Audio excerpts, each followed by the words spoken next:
They were not his home. America was his home, and he was willing to die for it.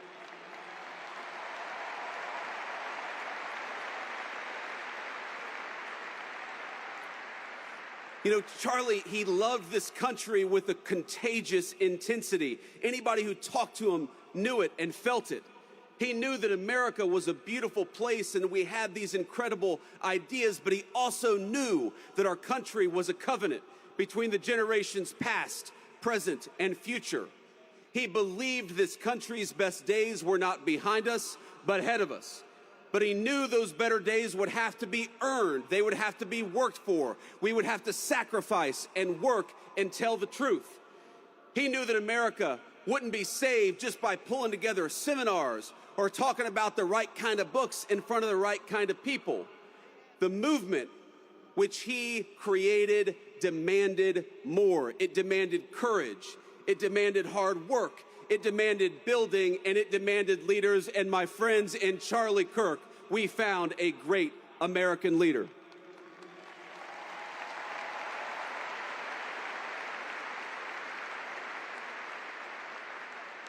Now, our whole administration is here, but not just because we love Charlie as a friend, even though we did, but because we know we wouldn't be here without him. Charlie built an organization that reshaped the balance of our politics. Turning Point brought millions of young people into conversation with one another, brought millions of people into advocacy. He asked of us, not just that we talk about saving our country, but that we actually go and do it, and we do it together.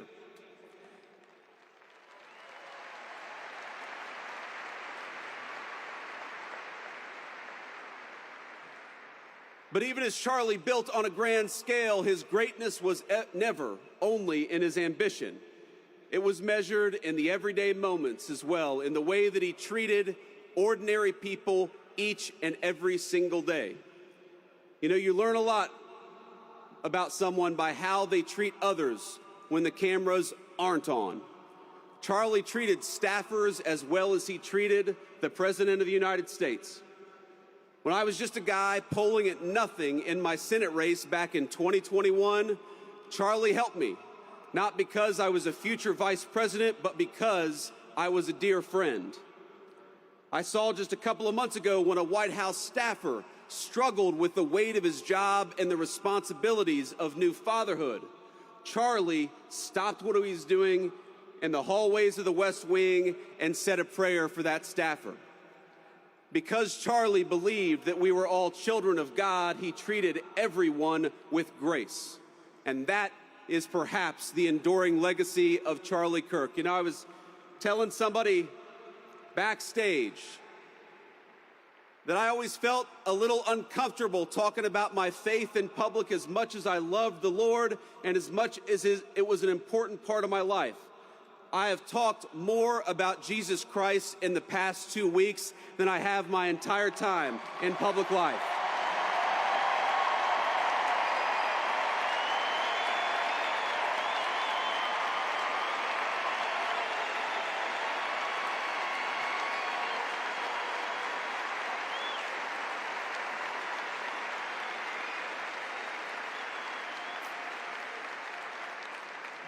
And that is an undeniable legacy of the great Charlie Kirk. You know, he loved God. And because he loved God, he wanted to understand God's creation and the men and women made in his image. Now, much has been said over the last week about Charlie's ability to approach any topic, any person in good faith, an achievement that was only possible because Charlie knew that we were all children of God. He knew deep down the truth of Scripture. And from that confidence, everything else flowed. That unshakable belief in the gospel led him to see differences in opinion, not as battlefields to conquer, but as way stations in the pursuit of truth. He knew it was right to love others, your neighbor, your interlocutor, your enemy. But he also understood his duty to say what is right and what is wrong, to distinguish what is false from what is true.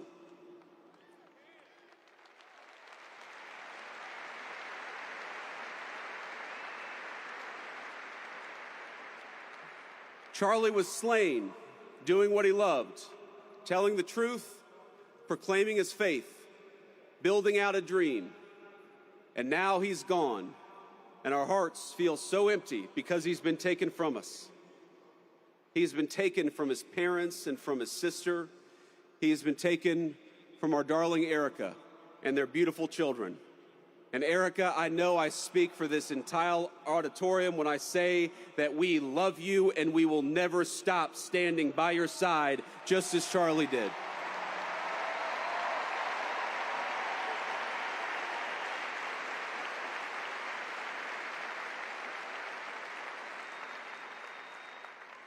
He was taken from us by those who despise the virtues that actually made our civilization great to begin with: dialogue, truth-seeking, family, and faith.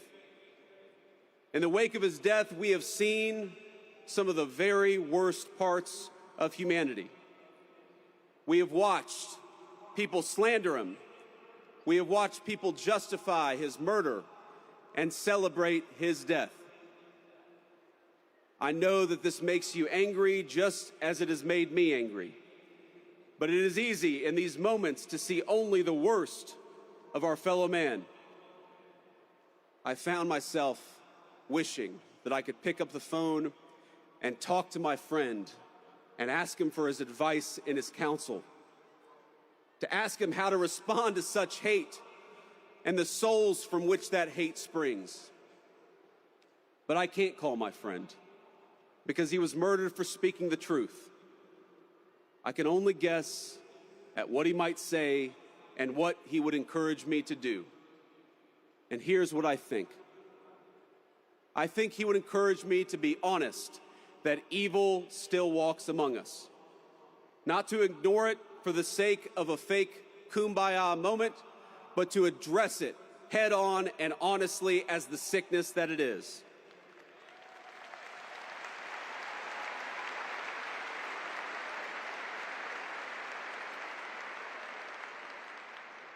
But I also think he would encourage me, he would encourage all of us to focus on the good.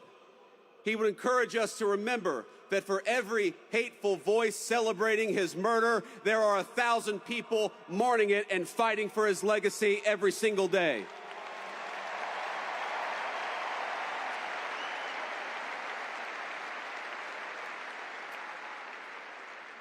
He would tell me to pray. I'm certain of it. He would tell me to pray for my friends, but also for my enemies. He would tell me to put on the full armor of God and get back to work.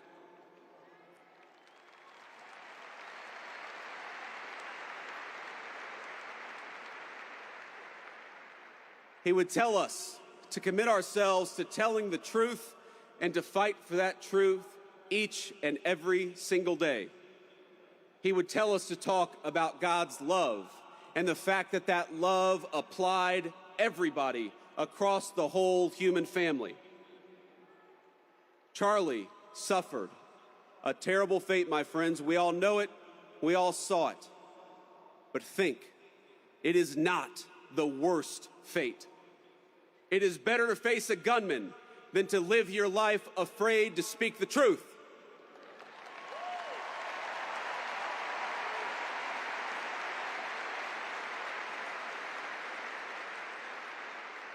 It is better to be persecuted for your faith than to deny the kingship of Christ.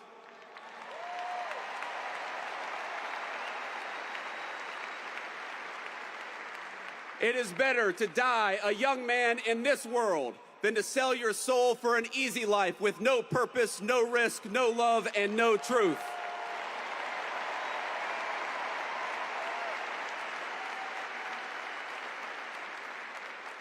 Christ told us in the Gospel of John, I have said these things to you, that in me you may have peace. In the world you will have tribulation, but take heart. I have overcome the world.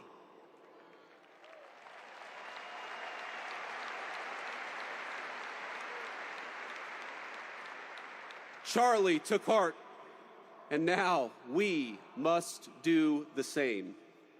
I've seen so many of you say, so many on social media, talk about for Charlie. We must do this for Charlie. For Charlie, we will speak the truth every single day.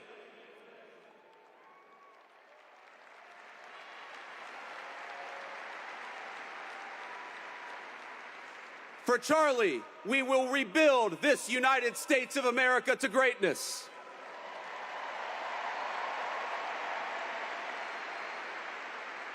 For Charlie, we will never shrink, we will never cower, and we will never falter, even when staring down the barrel of a gun.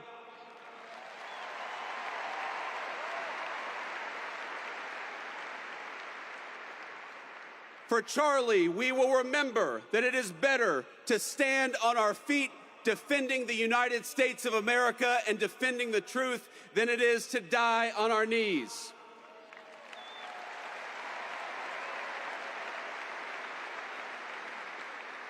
My friends, for Charlie, we must remember that he is a hero to the United States of America and he is a martyr for the Christian faith. May our Heavenly Father give us the courage to live as Charlie lived. That is what we must do for Charlie. You ran a good race, my friend. I love you. We've got it from here. Thank you.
When my heart is heavy, when my bones are weak, when I cannot stand up, your love will carry me. When this fear I'm fighting feels like sure defeat, I will run and hide in the love you offer me, and I will sing to you the goodness of the Lord. Never fails me, the goodness of the Lord. It overwhelms me, the goodness of the Lord. always true.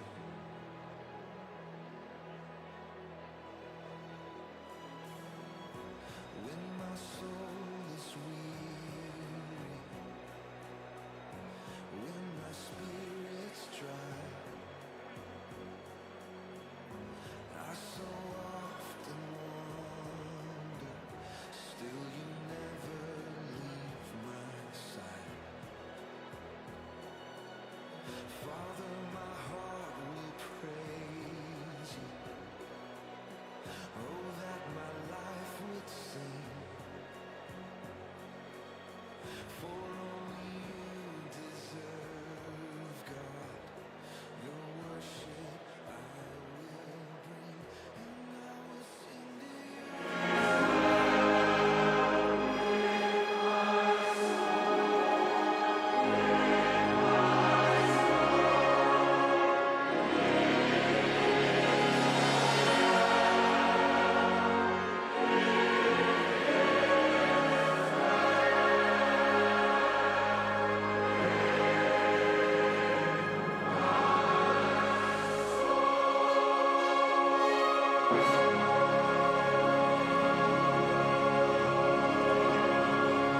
Please give a warm welcome to Mrs. Erika Kirk.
Hello.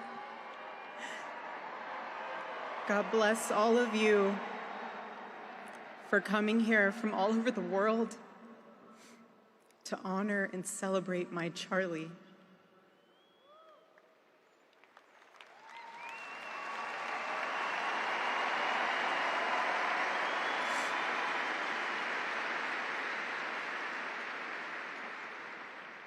Just a few miles from here, 2 years ago at America Fest 2023, Charlie delivered a speech on stage for our TPUSA Faith event. Charlie loves speaking off the cuff. He was very good at that, without a script. So I personally didn't know what he was going to say.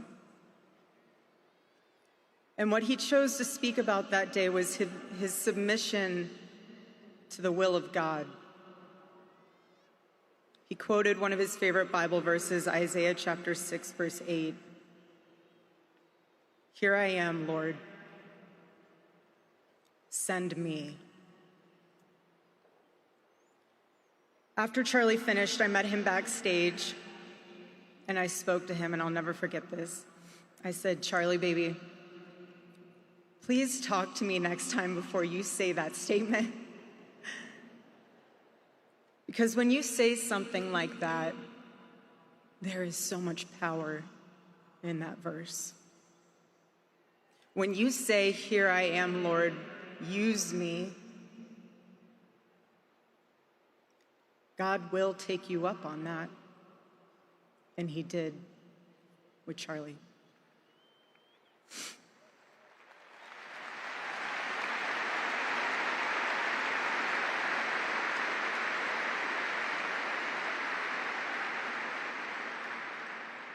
"11 days ago, God accepted that total surrender from my husband and then called him to his side. More than anything, Charlie wanted to do not his will, but God's will. And over these past 11 days, through all the pain, never before have I found as much comfort as I now do in the words of our Lord's Prayer, 'Thy will be done.'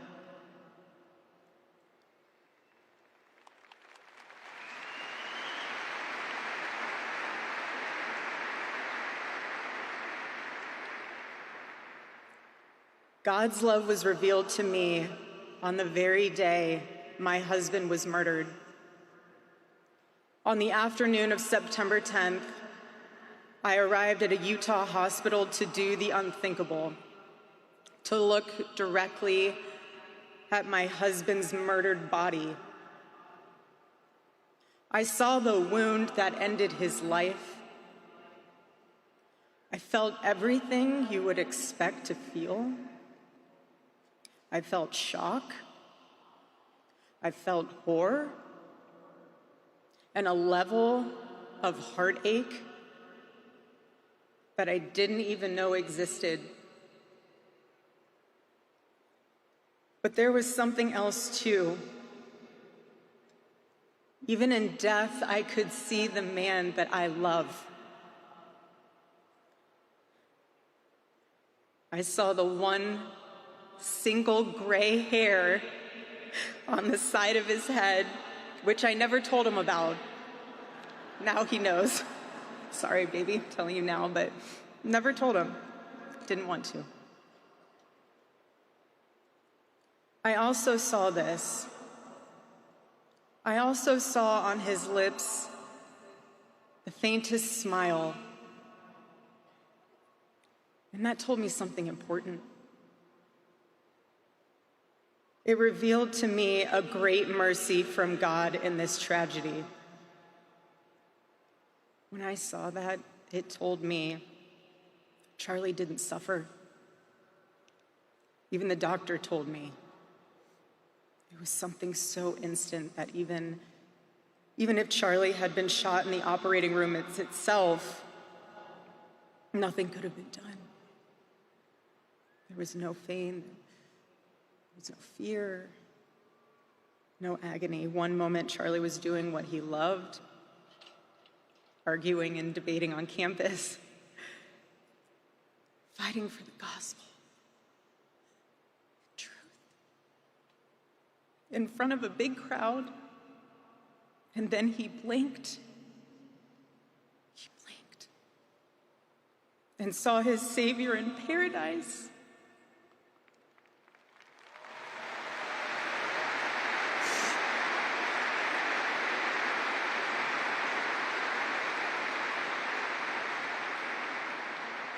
And all the heavenly mysteries were revealed to him. God's love continued to be revealed to me in the days that followed. The next day on the tarmac in Air Force Two, I confronted Usha Vance, precious woman. I held her hand and I told her, honestly, I do not know how I am going to get through this. She told me something. She said, you know when you're on an airplane with your kids and it's the last 15 minutes of the flight and things are crazy, kids are not cooperating, toys are flying everywhere and everyone's screaming. And you think to yourself, I cannot wait for this flight to land.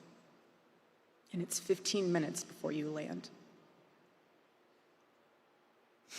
And she told me, you will get through these 15 minutes and the next 15 minutes after that. Usha, I don't think you realized it then, but those words were exactly what I needed to hear. But most of all, God's mercy and God's love have been revealed to me these past 10 days. After Charlie's assassination, we didn't see violence. We didn't see rioting.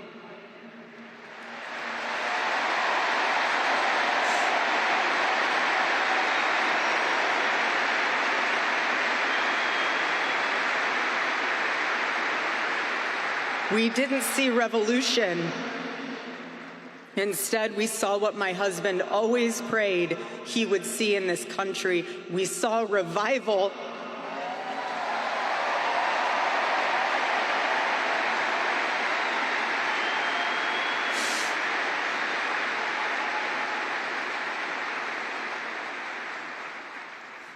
This past week, we saw people open a Bible for the first time in a decade. We saw people pray for the first time since they were children. We saw people go to a church service for the first time in their entire lives.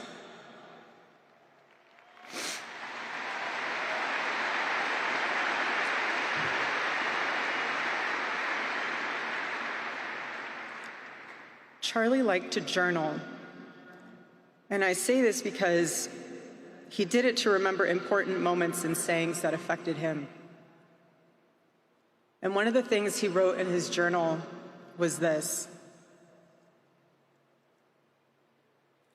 every time you make a decision, it puts a mark on your soul. To those of you out there who just made that decision and took the first step toward a spiritual life, I say thank you and welcome.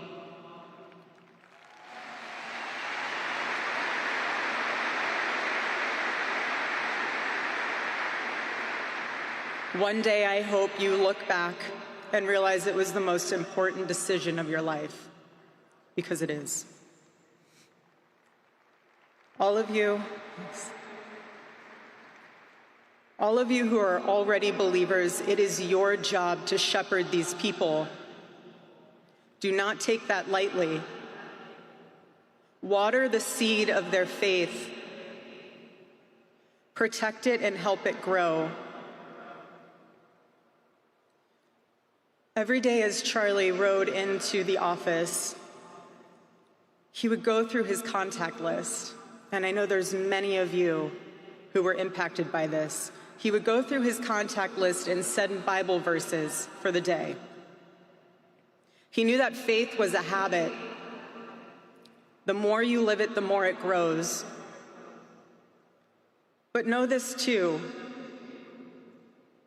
the seed has only just been planted. The enemy will tempt you the most in a time like this one.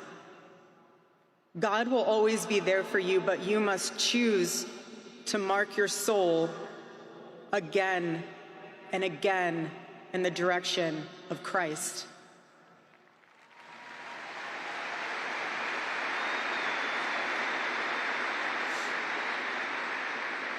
Pray again. Read the Bible again. Go to church next Sunday and the Sunday after that, and break free from the temptations and shackles of this world.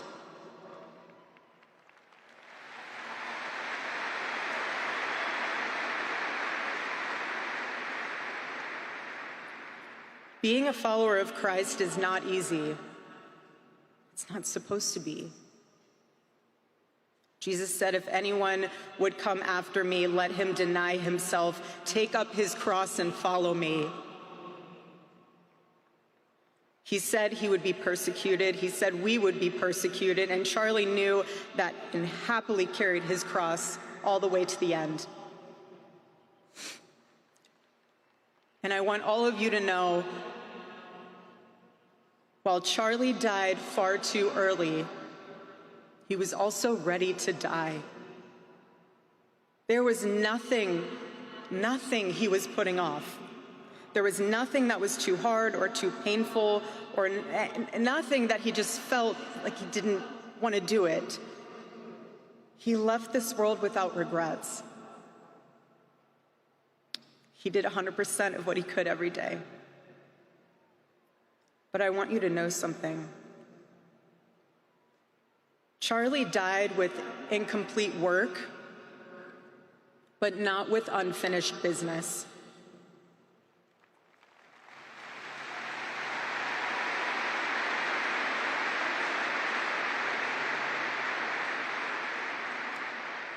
But I will miss him. I will miss him so much because our marriage and our family were beautiful. They still are.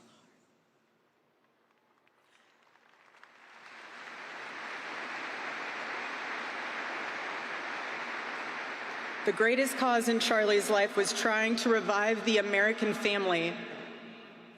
When he spoke to young people, he was always eager to tell them about God's vision for marriage and how, if they could just dare to live it out, it would enrich every part of their life in the same way that it enriched ours. And someone once asked me how Charlie and I, how we kept our marriage so strong when he was busy traveling. And our little secret, it was love notes. Every Saturday, Charlie wrote one for me, and he never missed a Saturday. And in every single one of them, he'd tell me what his highlight was for the week, how grateful he was for me and our babies. And always at the end, he would always end it with asking the most beautiful question. He'd always end it by asking, "Please let me know how I can better serve you as a husband." Charlie perfectly understood God's role for a Christian husband. A man who leads so that they can serve.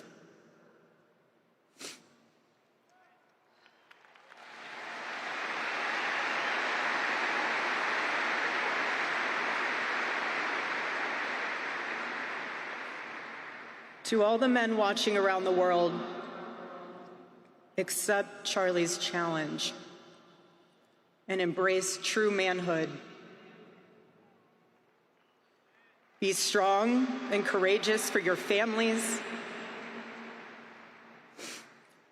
Love your wives and lead them. Love your children and protect them. Be the spiritual head of your home. But please be a leader worth following. Your wife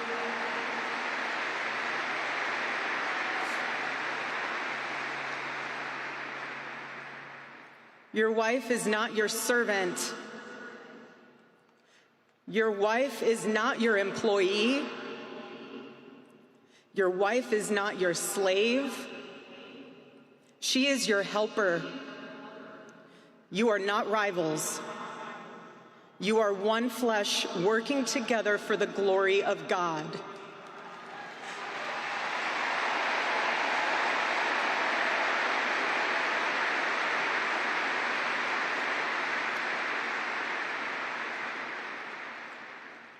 I was Charlie's confidant. I was his vault, his closest and most trusted advisor, his best friend. I poured into him and loved him so deeply, empowered him, because his love for me drove me to be a better wife. Every day he honored me, and I prayed that I could be the wife that God needed me to be for my husband. Women, I have a challenge for you too. Be virtuous. Our strength is found in God's design for our role. We are the guardians. We are the encouragers. We are the preservers. Guard your heart. Everything you do flows from it. And if you're a mother, please recognize that is the single most important ministry you have.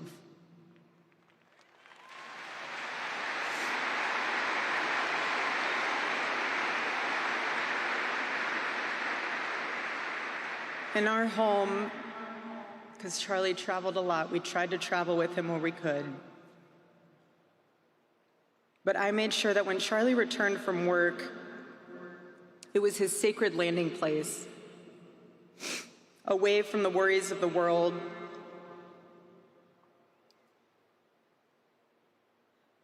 I didn't make him feel guilty for being away too long or too much, or getting home too late. I always told him, home is here for you, and it'll be ready for you. And I made it into this place where he wanted to be as soon as possible when he was on the road.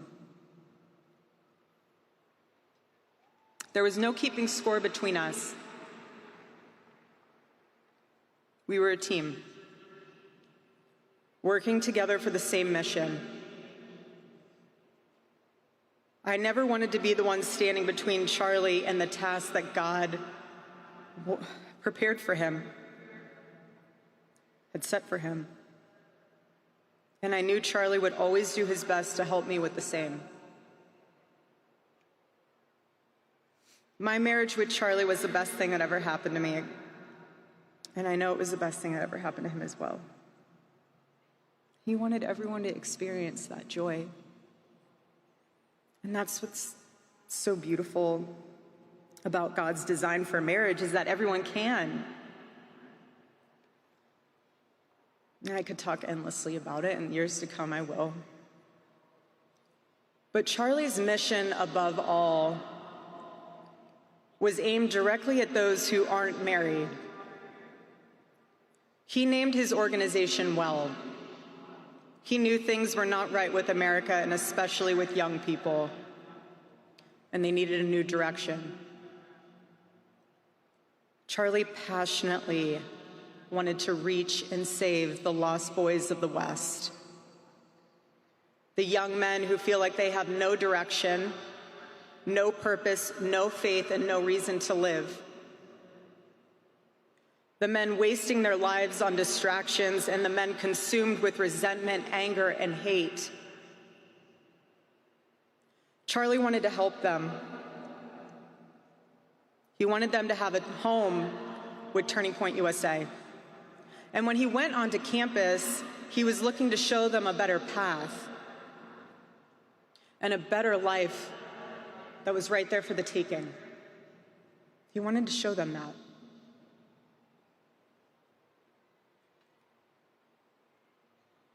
My husband, Charlie, he wanted to save young men just like the one who took his life.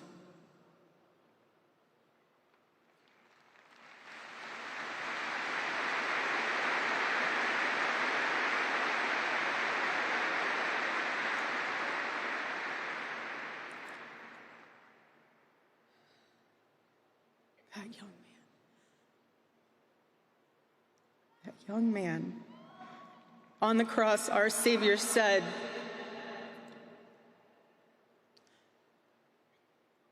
"Father, forgive them, for they not know what they do." That man, that young man, I forgive him.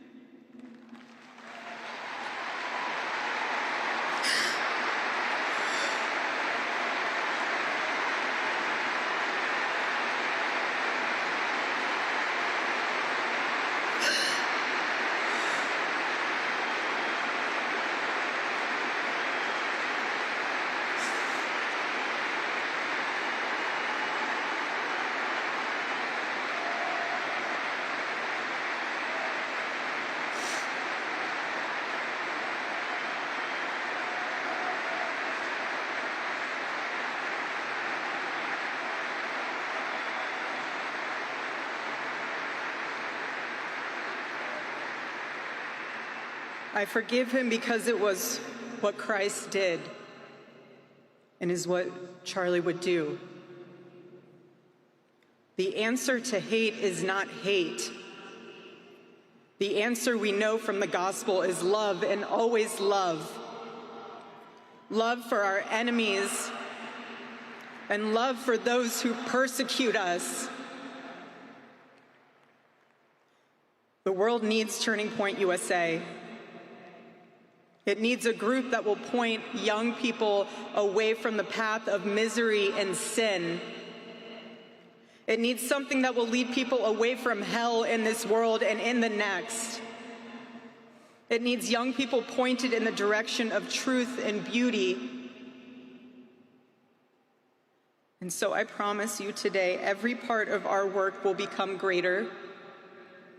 I am tremendously honored to be the new CEO of Turning Point USA.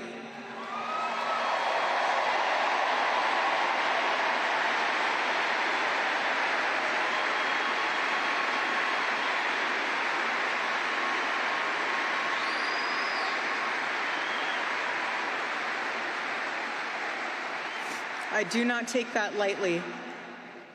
Charlie and I were united in purpose. His passion was my passion, and now his mission is my mission. Everything that Turning Point USA built through Charlie's vision and hard work, we will make 10 times greater through the power of his memory. Chapters will grow, thousands of new ones will be created. TPUSA Faith will add thousands of new pastors and congregations.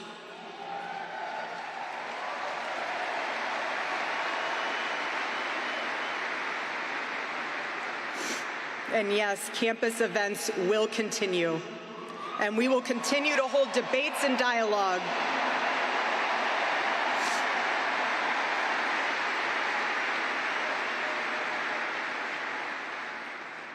The First Amendment of our Constitution is the most human amendment. We are naturally talking beings, naturally believing beings. And the First Amendment protects our right to do both. No assassin will ever stop us from standing up to defend those rights, ever.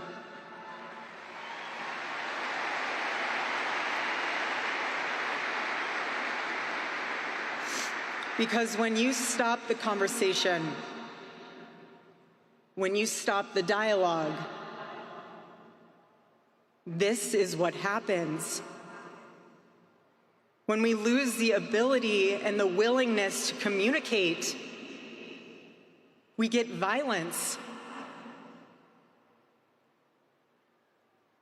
And as I stand here now and I look at this beautiful photo of my husband in front of me hanging in the stadium, I think of my husband 13 years ago. I hadn't met him yet. He was 18 years old, a man barely out of high school, running around the halls of the RNC without $1 in his pocket and a single contact in his phone. People who saw him said that he didn't know what he was doing, but he did. He did know what he was doing. He knew exactly what he was doing. He was going to change the world, and he did. Charlie's life was a turning point for this country. It was a miracle. Let that miracle, that was Charlie's life, be your turning point as well. Choose prayer. Choose courage.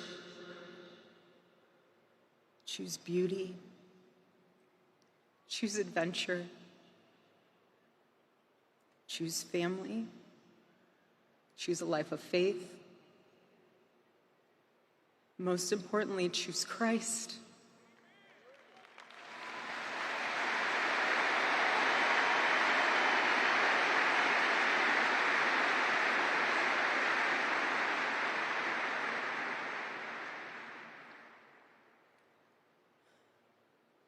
I love you, Charlie, baby. And I will make you proud. God bless you all, and God bless America.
Please welcome to the stage the 45th and 47th President of the United States, Donald J. Trump.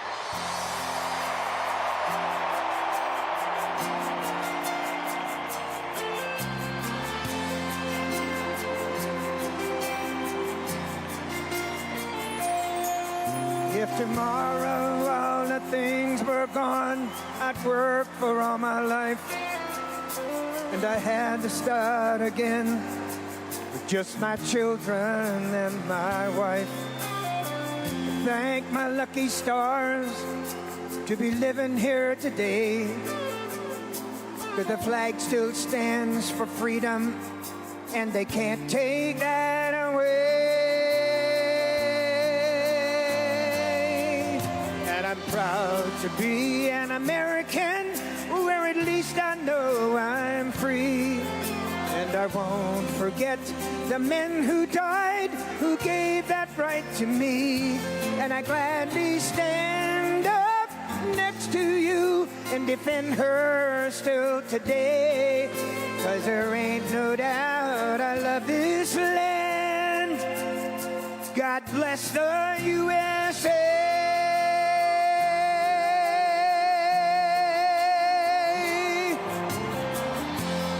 America, for Charlie Kirk.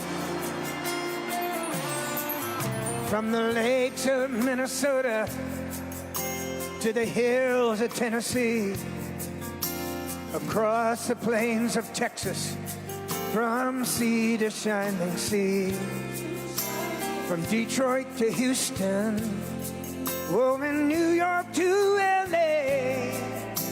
There's pride in every American heart, and it's time we stand and say that I'm proud to be an American, where at least I know I'm free. And I won't forget the men who died, who gave that right to me. And I gladly stand up next to you and defend her still today. 'Cause there ain't no doubt I love this land. Sing it! God bless the USA.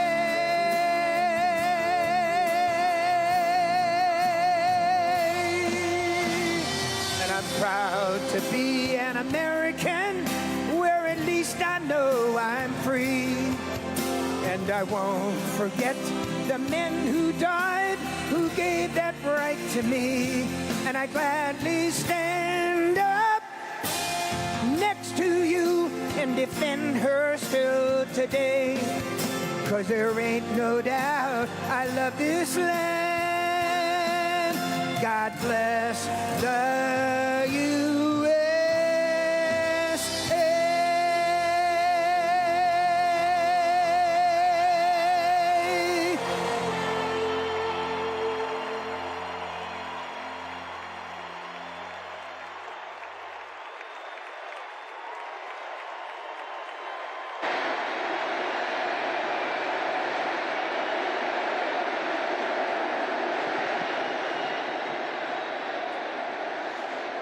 Well, I want to thank you very much, Lee. You've been there from the beginning with us, Lee, and we appreciate it. Nobody can sing that song like Lee Greenwood. Thank you very much, Lee, very much for being here. And his voice has not changed, you know? Pretty amazing. And a special thank you to Erika, because today, America is a nation in grief, a nation in shock, and a nation in mourning. Less than 2 weeks ago, our country was robbed of one of the brightest lights of our times, a giant of his generation, and above all, a devoted husband, father, son, Christian, and patriot. Charles James Kirk was heinously murdered by a radicalized, cold-blooded monster for speaking the truth that was in his heart. He was violently killed because he spoke for freedom and justice, for God and country, for reason and for common sense.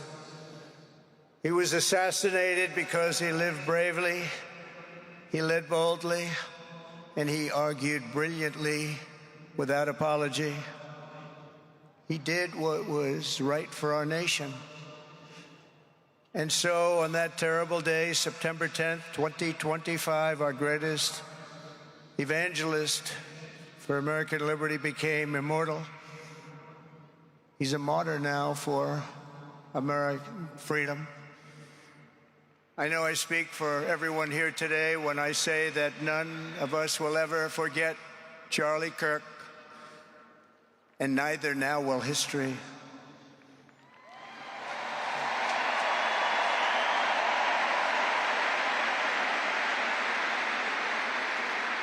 Because while Charlie has been reunited with his Creator in heaven, his voice on earth will echo through the generations, and his name will live forever in the eternal chronicle of America's greatest patriots. He will live forever. To Charlie's incredible and beautiful widow, Erika, we know the weight of this monumental loss is almost unbearable. But even in the midst of heartache and pain too great to even fathom, you have somehow found the strength and deep faith to be a comfort to millions and millions of people. And thank you very much, Erika. Thank you very much.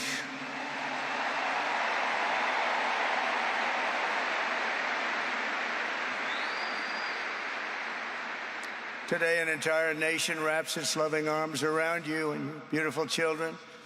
We share in your immense and overwhelming sorrow, and we vow that we will do everything we can to ensure that your children grow up in a land where their father is honored and revered as a great American hero. That's what he is.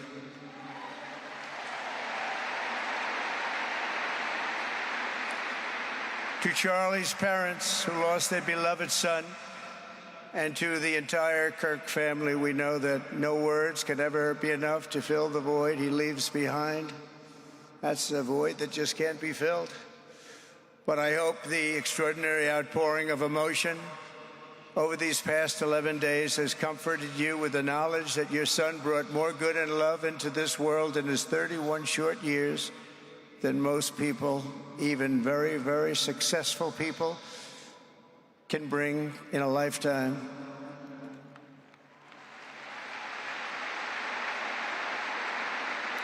Charlie Kirk loved America with everything he had, and as we can see so clearly today, America loved Charlie Kirk.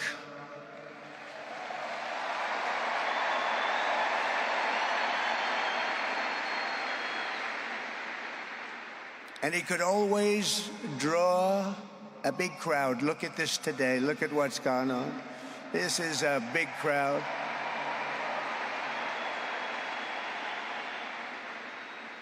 Here today we have the Vice President of the United States, J.D. Vance.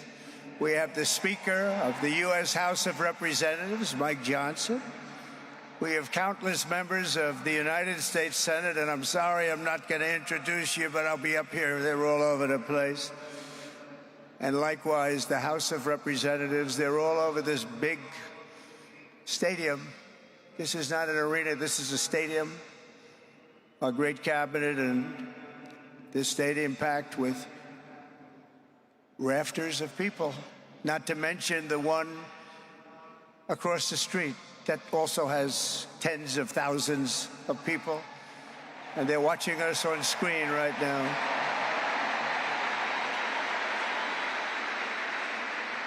And I'm sorry we couldn't get you in. If anybody would like to give up your seat, please walk across the street. But this is like an old-time revival, isn't it? An old-time revival.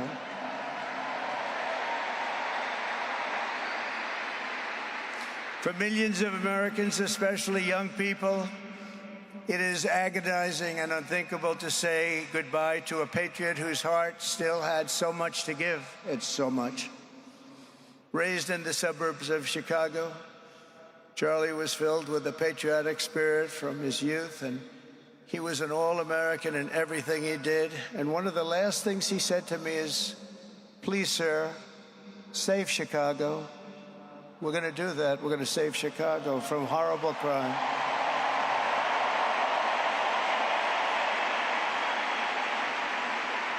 In high school, he was the quarterback of the football team and the captain of the basketball team. He was a good athlete. A lot of people don't know that about Charlie.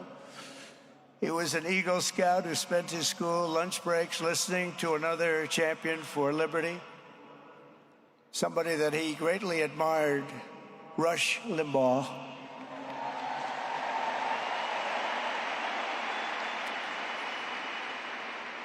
But what was even more important to Charlie than politics and service was the choice he made in the 5th grade, which he called the most important decision of his life, to become a Christian and a follower of his Savior, Jesus Christ.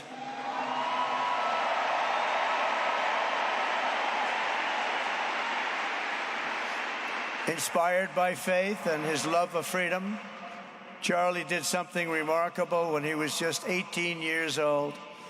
On the advice of a mentor who told him to put off going to college because he was doing so well, he devoted his life to converting young people to the conservative cause. How did he do? Take a look. How did he do?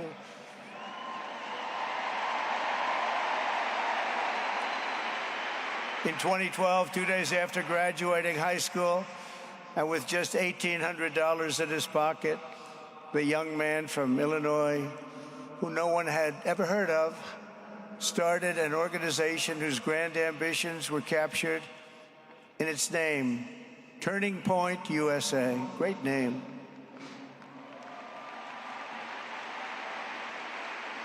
And I have a feeling it's going to be bigger and better than ever before. Does that make sense? It's going to be bigger and better than ever before. Look at what's happening. 12 years ago, Charlie walked onto his first college campus, the very liberal University of Wisconsin at Madison. He set up a card table and put up a sign with 3 words: "Big government sucks." Can you believe that? That's Charlie. That day, Charlie talked to every student who approached him, most of whom were probably quite a bit older than he was. Finally, after many hours, he found the first ever Turning Point chapter leader. His first year out of high school, Charlie traveled 300 days raising money and taking his message to campuses all over the country. He lived out of his parents' basement, and they actually loved having him there. They loved Charlie. Everybody loved Charlie. And on the couches of friends and supporters, he lived off couches for 2 years, 3 years, then life started getting a little bit different, but he was always the same. For 5 years, he refused to take a paycheck, but day after day, he worked from 5 a.m. in the morning till 11 p.m. in the evening, always. His staff remembers that he wore Walmart jeans and T-shirts from the Goodwill store. Remember the Goodwill store? It wasn't easy, but Charlie wasn't in it for money at all, never has been. Money was never his thing. He was always in it for the mission.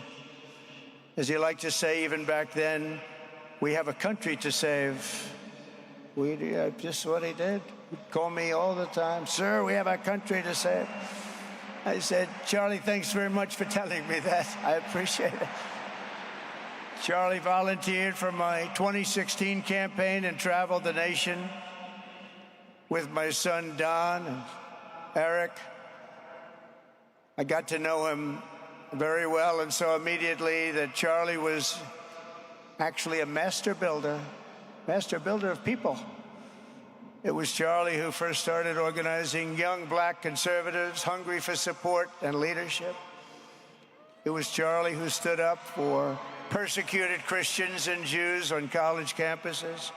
It was Charlie who helped bring online censorship, free speech, and cancel culture to the fore of our political debate. He was right up there with me.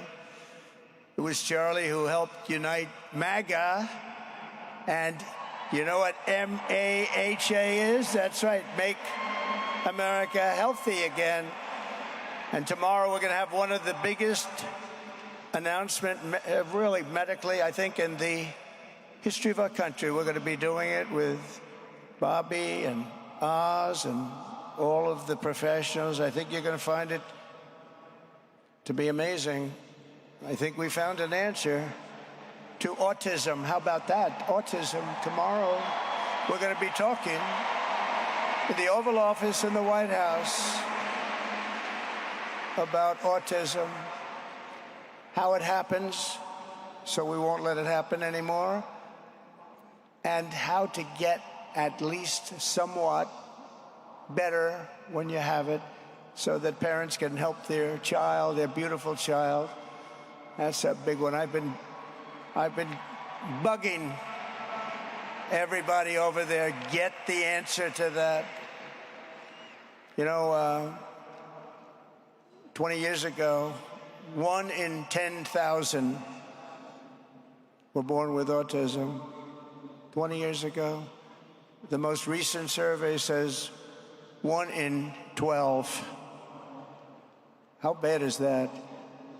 That's for young boys, baby boys, but also girls, a little bit better. It's about 1 in 20. But we can't, because obviously there was something really wrong, and we think we know what that is. It's going to be, I think it's going to be one of the most important news conferences I'll ever have, and I look so forward to it.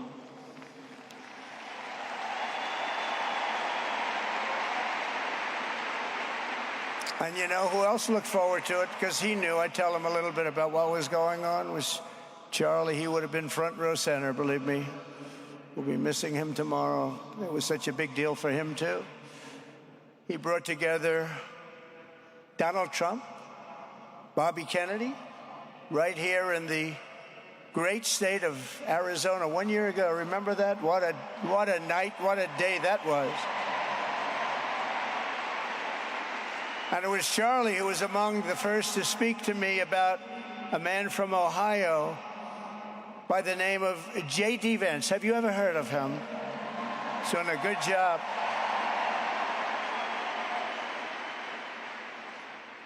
But Charlie would often call me, sometimes the night before a big event, the other side of the country.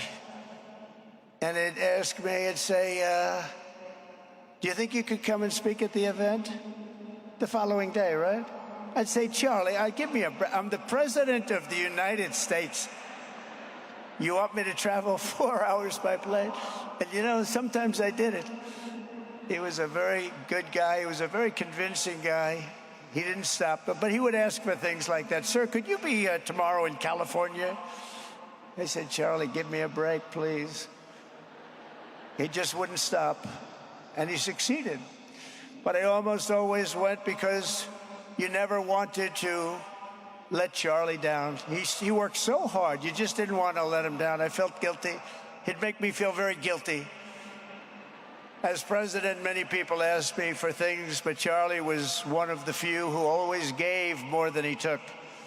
He was a giver, much more than a taker.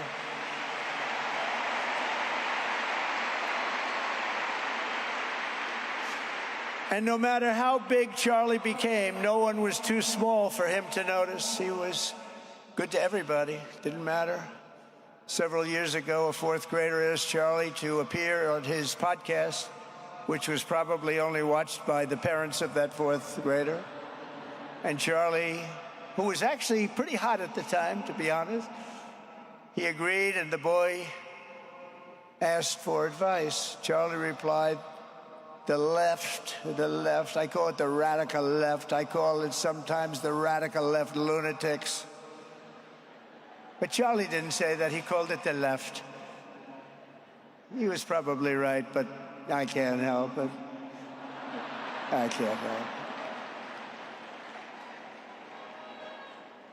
So he said the left, radical left lunatics, may have all the money in the world, but they can never outwork me.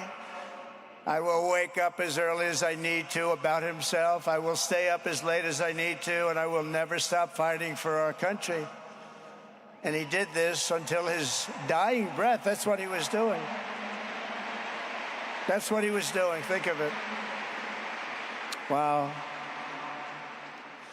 What a horrible moment. I was in the Oval Office when I heard they came in, and it was like a surreal experience, a terrible, terrible. I had some very big people in the Oval Office, and I was in the midst of a very important conversation for our country, big people, the biggest. And I said, you have to leave now. When they told me that, they told me in front of a group of very powerful people. I said, you have to leave now, right now, please. Right now. You have to leave, go. By his own determination and skill, Charlie Kirk built Turning Point from his humble beginnings, the beginnings that nobody believed could ever end up something like this, into a great movement and a juggernaut of American politics. And, you know, we have a massive stadium loaded up with people, but he got tremendous crowds before he had this kind of horrible news and before we had to hear what happened so terribly. He delivered more than 250 speeches a year at over 200 colleges and universities, and that was at a time when it was not really vogue to go to colleges and universities if you were a conservative. It really took great courage. And we used to talk, and I said, you know, I think they're much more conservative than we know, and he agreed, but it just wasn't something that was happening because the radical left would do very bad things, very dangerous things. But Charlie set up chapters on 2,200 campuses and spoke at more than 1,000 churches. He launched a podcast and radio show that grew to an audience of 1 million Americans a day, one of the bigger shows on radio. And Charlie didn't just bring young people into the movement. All of a sudden, it started to grow by leaps and bounds. By 2024, we won more young people than any Republican candidate in the history of our country, including, for the first time, a majority of males under 30. Can you believe it? Remember when Republican presidential candidates would get 4%? No, we did unbelievably with young people. And he was a big, big factor. Unbelievable. But he made me work for it. Sir, you have to make a speech here. You have to make a speech there. But we did it, and we won, and our country is doing unbelievably well now. We had a country that was dead 1 year ago, and now we have the hottest country anywhere in the world. And Charlie helped us make it that. One of the great people. But through it all, the core of Charlie's message and his basic method never changed. It never really changed. He stayed the same person also. At every campus event, Charlie asked the people who disagreed with him to come forward, and instead of silencing them, he handed them a microphone and let them speak. And he'd convinced so many of them. It was a pretty amazing thing to watch, actually. Shortly before Charlie arrived on campus, the day he was assassinated, a staff member texted him that there were many critics and students who were opposed to his views and rather strenuously in the crowd. And that actually made him feel good because he wanted to convince them. He understood. He really did. He understood what was right. And he was right about that. A lot of it was based on common sense, by the way. Charlie wrote back to the staff member saying, "I'm not here to fight them. I want to know them and love them, and I want to reach them and try and lead them into a great way of life in our country."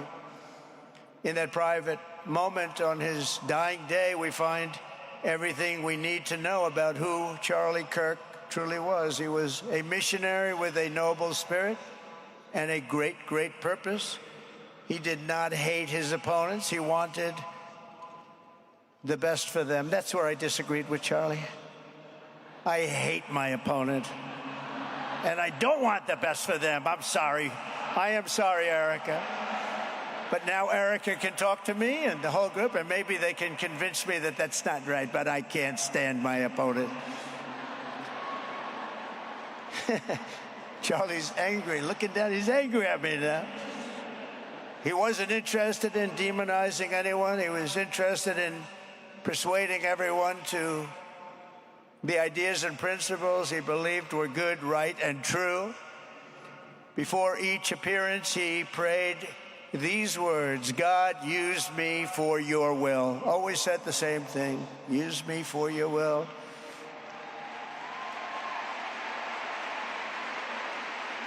And that is exactly what God did. When you think, that's exactly what he did. The more success Charlie had, and he was getting more and more successful, the more dangerous his mission became. On campuses all over the country, his quest for open dialogue was met with menacing hate. There were bomb threats, pulled fire alarms, and countless rage-filled radicals who tried to shout him down. It was nasty. I used to say, "Charlie, this is nasty stuff you're doing." At one event, police had to build barricades to protect students from an angry mob of thugs. Many of these people, by the way, are paid a lot of money to do this. They're agitators. They're paid agitators. Remember that? When you see they all have the same beautifully printed sign, every sign is identical, comes out of a top-level print shop. That's not the signs that are made in somebody's basement. Those are paid for by very bad people, and hopefully we're going to be finding out through the DOJ who those people are.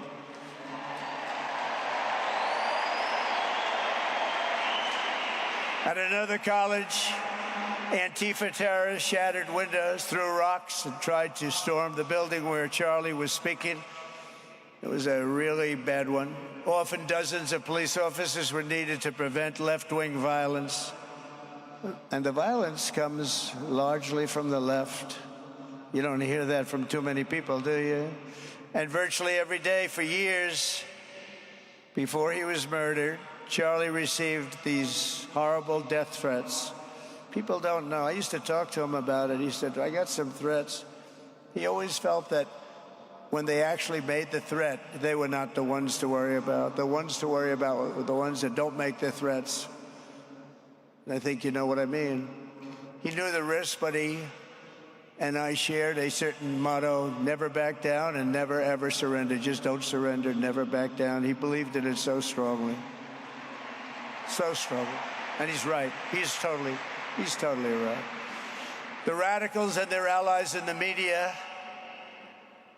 sometimes referred to, as my son said, the fake news media, tried to silence Charlie for a simple reason: because he was winning, and he was winning big. He was taking over college campuses, colleges that had, in theory, only very liberal, or as they like to say, progressive. I call them liberal, but they like to call themselves, because such a beautiful word, progressive. They're the opposite of progressive, if you think about it. But they were really nasty, and he would go into these colleges. All of a sudden, within 2 years, 3 years, they turned into bastions of conservatism. It was really quite amazing to see. They lied about him because they did not want you to listen to him or to learn from him, because what he was talking about and even preaching made so much sense. Everywhere he went, he won the debates, he won the hearts, he won the minds, and yes, he won the elections for people. He helped us, he helped other people. We won the biggest election in the history of our country, I believe.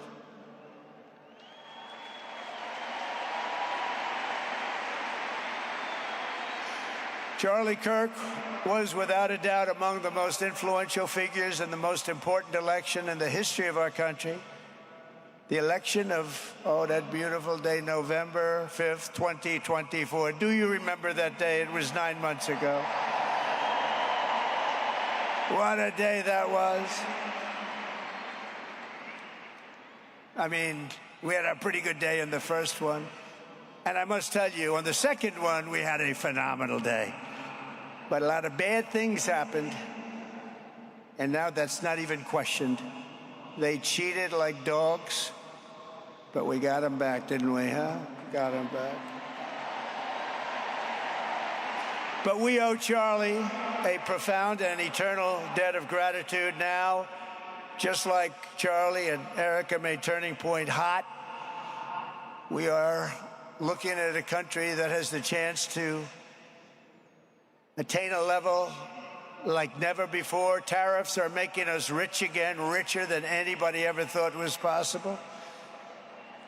And the only one challenging them are people that hate our country or foreign countries that are paying a price, because they did the same thing to us for years. They took advantage of us, but we're making money. We're becoming richer and richer. And we're taking care of our people better and better when we do that. And we can take care of other countries better and better. But we're doing unbelievably well. The tariffs have really been a hold. The election was big, but the tariffs, because of the election, came in. And remember, other nations do that to us. And Charlie understood that. He saw the money. He saw what was coming into our country, and we can use that for Medicare, Medicaid, Social Security, all of these things that we fight so hard for. And that's exactly what's happening. The numbers are incredible. When the news finally came out on election night last November that the race was officially won, came out pretty early in the night. Charlie was live on camera. In that moment, he was overcome with emotion. I've never seen him like this. He was so happy. For a long while, he said nothing. His eyes were filled with tears, and then he buried his face in his hands and he started crying. That wasn't the Charlie I knew, but in thinking about it, it actually was the Charlie I knew, because he had a tremendous heart. He just wanted what was good for our country, and he saw us going in such a horrible direction. Lovingly, Eric, and this was so beautiful, Erika put a MAGA hat on to cover his bowed head. I like that very much. MAGA, we love. Does everybody love MAGA? Make America Great Again.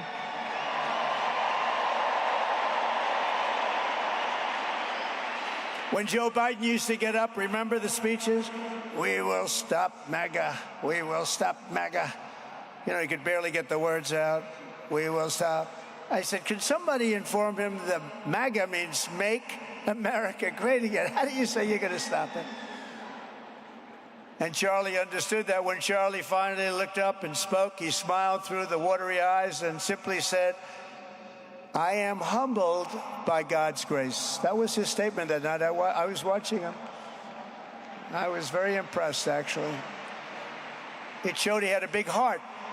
Every single American should take a long, hard look at the twisted soul and dark spirit of anyone who would want to kill a young man as good as Charlie. To kill anybody, but to kill a man like this, he didn't deserve this. He didn't deserve this. Our country didn't deserve this. And anyone who would make excuses for it are just out of their mind. Charlie's murder was not just an attack on one man or one movement. It was an attack on our entire nation. That was a horrible attack on the United States of America.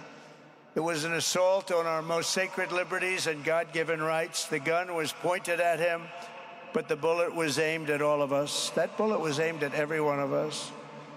Indeed, Charlie was killed for expressing the very ideas that virtually everyone in this arena and most other places throughout our country deeply believed in.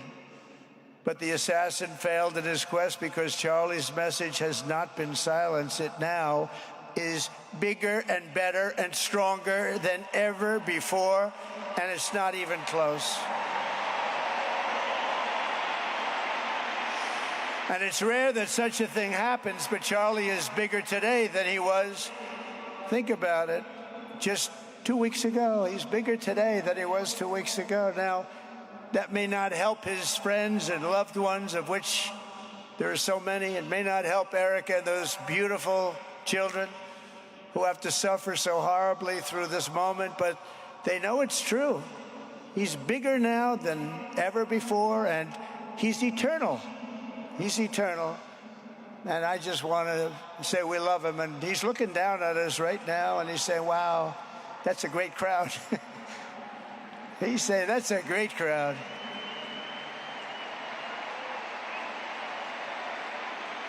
And it's a great crowd of patriots. But that's why I will soon award Charlie the nation's highest civilian honor, the Presidential Medal of Freedom. It's the highest civilian honor.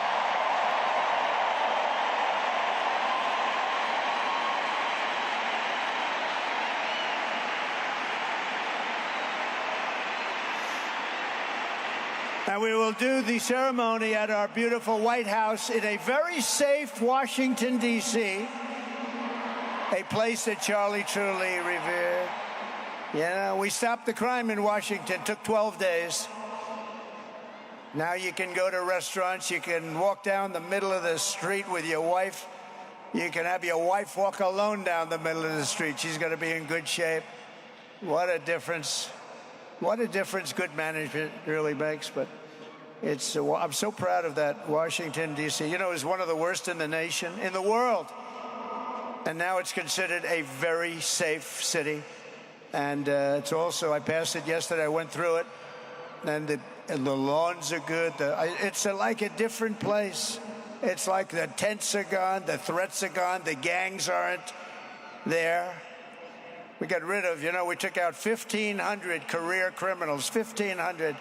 If you have 3 career criminals, that can make a big difference. But I'm so proud of Washington, D.C., and now we're going into Memphis.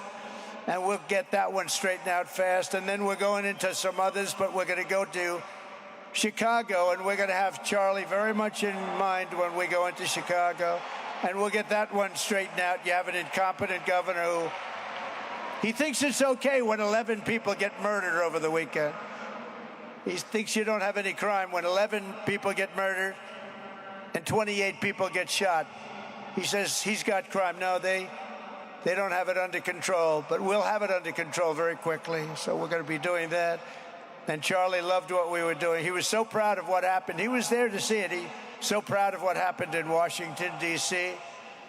As you know, the depraved assassin who planned and executed Charlie's killing has been arrested and charged with capital murder. God willing, he will receive the full and ultimate punishment for his horrific crime. It's a terrible thing. Because you can't let that happen. You can't let that happen. Can't let it happen to a country. The Department of Justice is also investigating networks of radical left maniacs who fund, organize, fuel, and perpetrate political violence. And we think we know who many of them are. But law enforcement can only be the beginning of our response to Charlie's murder. Over the last 11 days, we have heard stories of commentators, influencers, and others in our society who greeted his assassination with sick approval, excuses, or even jubilation. You've heard that. So have I. Couldn't believe it. Some of the very same people who spent the last 8 years trying to sit in moral judgment of anyone who disagreed with them about politics suddenly started cheering for a murder. Incredible. You know the names. They're major losers, by the way. That will be proven out in a short period of time. Some of the very people who call you a hater for using the wrong pronoun were filled with glee at the killing of a father with two beautiful young children.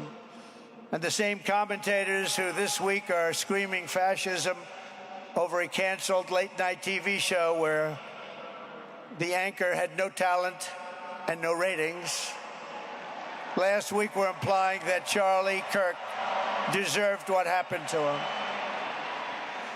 No side in American politics has a monopoly on disturbed or misguided people. But there's one part of our political community which believes they have a monopoly on truth, goodness, and virtue, and concludes they have also a monopoly on power, thought, and speech. Well, that's not happening anymore. We've turned that corner very quickly. Tragically, atrocities of this kind, and kind that we saw in Utah, of all places, are the eventual consequence of that kind of thinking. If speech is violence, then some are bound to conclude that violence is justified to stop speech. And we're not going to let that be justified. The tradition of reason and open debate that Charlie practiced is not a pillar of our democracy. In many ways, it's the basis of our entire society. It's the right and inheritance of every free American, the greatest legacy of the Enlightenment, and among the most treasured achievements of civilization. We will defend it at all costs, and we will carry forward the torch of liberty that Charlie Kirk held so proud and so high. He was so proud, and he did hold that torch high. We will never, ever let it fail. We will never let it fail. But we're going to raise it higher than ever before. It's going to be raised, and this is the beginning. Perhaps it should be no surprise that Charlie, who spent his life speaking with the critics of these traditions, ultimately became convinced that we needed not just a political realignment, but also a spiritual reawakening. We did. And we have to bring back religion to America, because without borders, law and order, and religion, you really don't have a country anymore. We want religion brought back to America. We want to bring God back into our beautiful USA like never before. We want God back.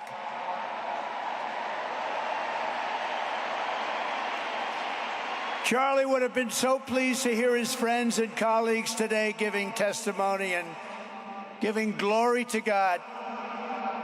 Within minutes of the gunshot in Utah, millions of Americans, young and old, heard the news and dropped to their knees and started praying. Even many who rarely prayed asked God for a miracle. Please, God, save Charlie. But although Charlie's time with us on earth has ended, those prayers for a miracle have already been answered. Look at what's happening. Look at what's happening.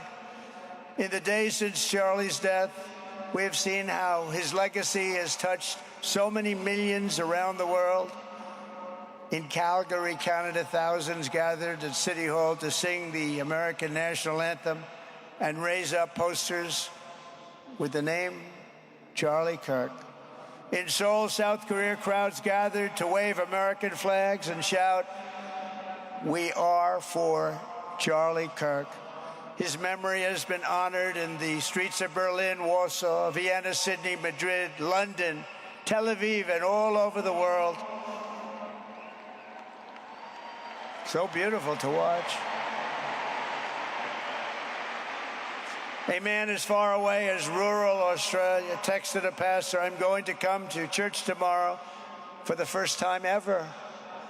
The pastor asked, "Why is that?" The man replied, "Because of Charlie Kirk." Can you imagine? The lesson of Charlie's life is that you should never underestimate what one person can do with a good heart, a righteous cause, a cheerful spirit, and the will to fight, fight, fight. Have to fight. We're saving our country. And Charlie's a big factor, such a big factor. Charlie Kirk started with only an idea to change minds on college campuses, and instead he ended up with a far greater achievement, changing history. He changed history. Today, Charlie Kirk rests in glory in heaven for all eternity.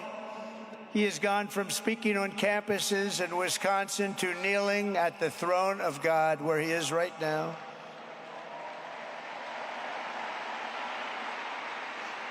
We grieve for the friend and leader that we have lost, but we go forward strengthened by his faith and bolstered by his courage and inspired by his example to defend the country he lived for the freedoms he died for, and the values in which he so deeply believed. He believed in values that we should all believe in. Charlie created something very special. It's called Turning Point USA. And under the leadership and love of Erika, it will become bigger and better and stronger than ever before.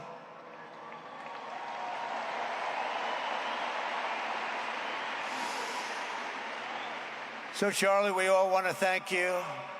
We want to say a very loud God bless you, Charlie. God bless you for what you've done is incredible.